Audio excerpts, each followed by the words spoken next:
dépenser du pognon. Je me présente à vous en tant que femme citoyenne française de confession musulmane qui a choisi cette confession.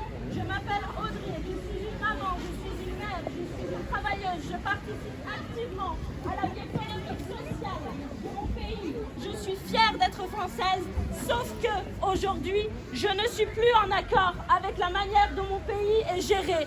C'est vraiment innommable tout ce qui se passe. Et je veux vous dire que ce que je souhaite, c'est vivre ensemble à vos côtés dans la paix. Je ne veux déranger personne. Je veux le même droit. Je veux le même droit que tout le monde.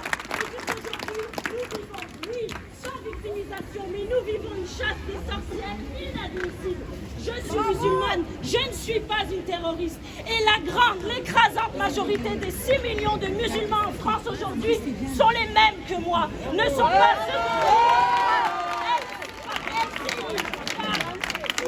je n'ai même pas envie de dire, je ne veux pas parler d'eux, je suis donné de l'importance. Ils n'ont aucune importance. Oui, les événements dramatiques se passent souvent en France. Mes amis, pour les enfants, tous. Voilà. Et pour autant, je n'ai pas à me désolidariser, car cela ne me concerne pas dans ma foi. Je ne suis pas représentée par ces gens. Pas du tout.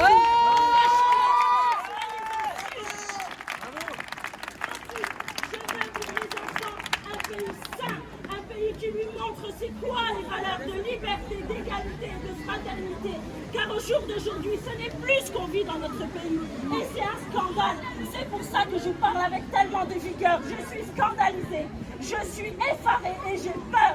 J'ai peur pour mes enfants. Mais cette peur va me faire avancer. Elle ne va pas me laisser sur place à rien faire. Nous devons nous engager. C'est notre pays, ce sont nos enfants.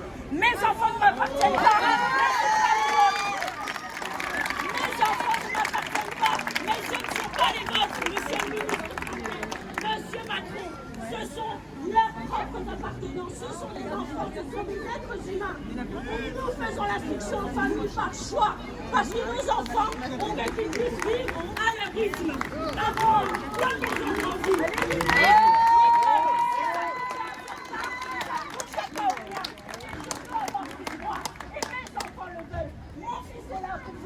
Que oui, il a choisi l'instruction. On est là, on est là,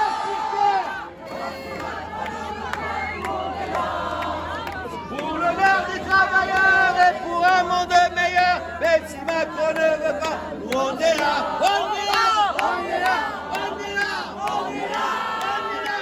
Même si Macron ne veut pas, nous on est là, pour le maire des travailleurs et pour un monde meilleur. On est là pour les enfants, évidemment. C'est nous leurs parents, laissez nos enfants, c'est nous leurs parents. On va laisser la parole à l'organisateur. Une heure qu'on est ici, donc s'il y a des gens qui veulent partir, s'il vous plaît, avant de partir, échangez toutes et tous vos coordonnées. À certains parents, à certains collectifs de réfléchir à la manière de sortir les enfants de l'école le plus rapidement possible avant qu'ils envoient les vaccins et aussi avant qu'ils envoient aussi les tests, parce que les tests sont très violents. Hein. Ce sont des tests qui sont ça a l'air anodin comme ça, comme les masques, mais c'est très violent. Donc avant qu'ils envoient, qu'ils nous obligent à faire tout ça, il faudrait qu'on réussisse à sortir nos enfants de l'école. Donc voilà. Donc merci à tous d'être venus et je laisse la parole. Alors parlons des tests, les tests, particulièrement les tests PCR.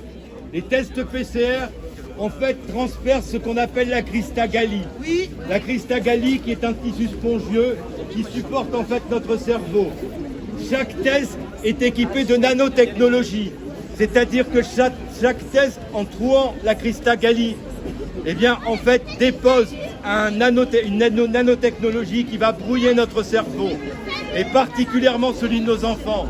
Et ça, c'est irrémédiable, tout comme les masques. Les masques, c'est irrémédiable. Ça fait des mois maintenant que nos enfants ont le masque. Dans quelques années, ils auront des troubles de la mémoire. Ils auront des troubles de focalisation, de concentration, sans compter les troubles pulmonaires, des troubles du système immunitaire. Tout cela est organisé.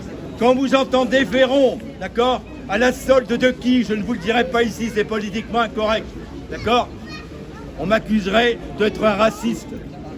Sachez une chose, c'est que quand Véran ose dire avec son ministre de la Santé, je ne sais plus comment il s'appelle celui-là. Non, pas Véran, non, l'autre ministre qui est avec lui. Il nous a dit il y a 2 jours, c'est bizarre, il y a de plus en plus de personnes et des jeunes qui ont des troubles mentaux, de plus en plus de personnes qui vont dans les HP, des gens qui perdent l'équilibre, etc. Et ils attribuent ça à quoi? Au Covid. Ce sont des salopards. Ils attribuent ça au Covid alors que c'est dû au masque. C'est dû au masque et c'est dû à toutes les mesures de restriction qu'on leur donne. On le sait d'autant plus.